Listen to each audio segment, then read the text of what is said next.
Les, I'm curious. You talked a good bit about Harley tonight. What kind of person was Harley racing? How tough was he in real life? He was real tough in real life, but he was a teddy bear. I was. Well, we started. He and Steamboat and I were doing 3-day camps together back in the early 2000s, and so I spent time in Harley's home and with him and his wife, and they have spent time in mine, and I love him to death. I mean, but he's a bull if he needs to be, but well, like telling those kids, if you'd have turned your back on me, what would have happened? I'd have knocked you on your ass. And I said, you don't want to see that big left hand coming at you. You really don't. Because I first worked with Harley in Kansas City in '63.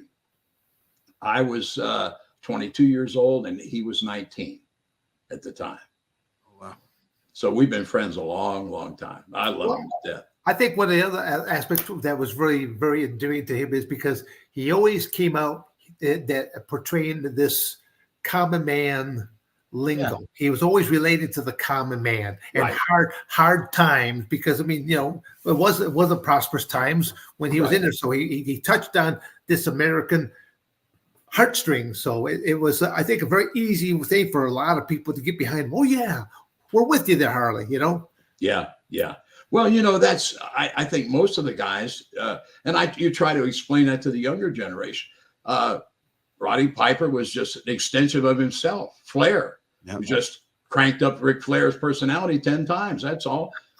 When I was training for WWE, we came up with just for the hell of it, a drill.